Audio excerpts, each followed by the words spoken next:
Kayaknya semua orang setuju ya, kalau cari pasangan hidup itu yang paling penting adalah klik atau cocok.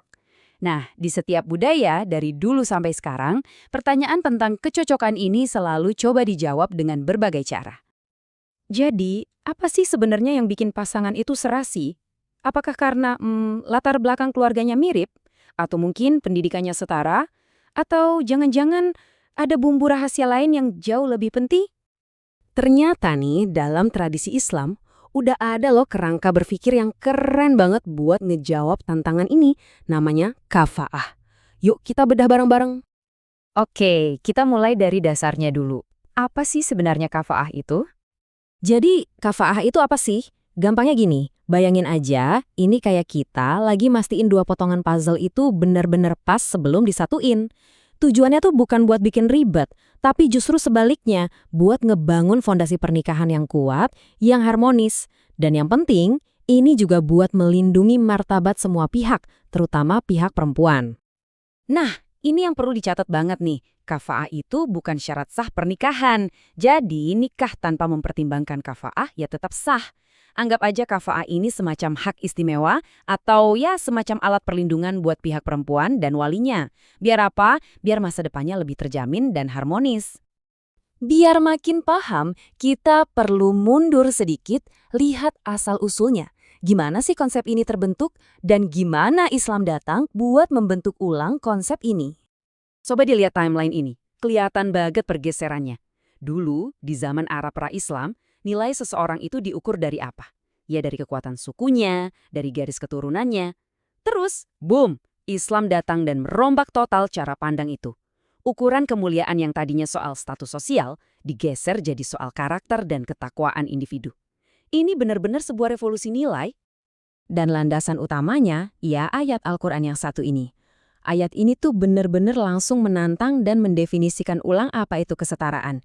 Ditegaskan di sini kalau kemuliaan sejati di mata Tuhan itu bukan karena kamu dari keluarga mana atau sekaya apa, tapi seberapa bertakwa kamu. Nah, karena ada benturan antara tradisi lama yang udah mengakar kuat sama prinsip agama yang baru ini, muncullah perdebatan yang seru dan dalam banget di antara para ulama. Dan yang perlu kita tahu, ternyata nggak ada satu checklist kafaah yang disetujui semua orang. 4 mazhab besar dalam Islam, yaitu Hanafi, Maliki, Syafi'i, dan Hambali, masing-masing punya pandangan yang ya sedikit beda-beda. Ini justru menunjukin betapa dinamisnya pemikiran hukum Islam yang selalu berusaha menyeimbangkan antara teks suci dan realitas di masyarakat. Lihat deh tabel ini, kelihatan banget kan keragaman pandangannya. Coba perhatikan mazhab Maliki misalnya. Mereka itu fokus banget ke hal-hal yang esensial kayak agama dan kesehatan. Soal keturunan atau profesi nggak jadi pertimbangan utama. Nah ini beda sama 3 mazhab lainnya yang masih memasukkan faktor-faktor sosial kayak keturunan dan kekayaan sebagai bahan pertimbangan. Menarik banget kan? Oke, dari perdebatan klasik, sekarang kita maju ke zaman modern. Gimana sih pandangan orang sekarang soal ini, dan kenapa konsep ini perlu ditafsirkan ulang? Nah, disinilah letak ketegangan utamanya di zaman sekarang. Kalau kriteria kayak keturunan dan kekayaan itu diterapin kaku banget, kesannya kan malah jadi kayak sistem kasta terselubung ya nggak sih? Padahal semangat utama ajaran Islam itu kan justru kesetaraan buat semua orang. Dan semangat kesetaraan itu ditegaskan lagi dalam hadis yang sangat terkenal ini. Manusia itu setara seperti gigi sisir. Artinya pada dasarnya, kita semua punya kedudukan yang sama di hadapan Tuhan. Karena itulah banyak pemikir modern yang ngajak kita buat kembali ke ruh atau spirit dari kafaah itu sendiri. Fokusnya digeser lagi ke hal yang paling fundamental, kesamaan dalam keyakinan, dalam karakter, dan dalam tujuan hidup, bukan lagi soal status sosial semata. Oke, ini membawa kita ke bagian paling penting. Jadi, apa artinya kafaah buat kita-kita di zaman sekarang? Gimana cara menerapkannya biar relevan? Jadi, gimana cara kita pakai konsep kafaah hari ini? Pertama, yang paling utama, fokus ke nilai-nilai yang sama. Cocok nggak nih keyakinannya, etikanya, tujuan hidupnya? Kedua, jangan anggap ini kayak checklist kaku. Jadikan ini bahan obrolan yang fleksibel, yang jujur antara Anda dan calon pasangan. Dan ketiga, ingat tujuan besarnya, membangun pernikahan yang penuh ketenangan, kasih sayang, dan rahmat.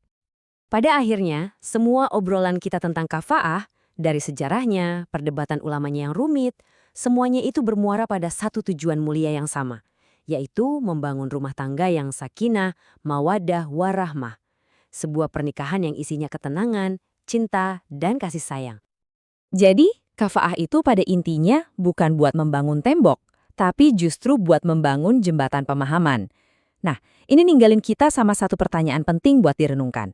Menurut Anda pribadi, di tengah dunia yang pilihannya nggak terbatas ini, kesetaraan atau kecocokan seperti apa sih yang paling penting buat membangun masa depan yang harmonis bareng pasangan?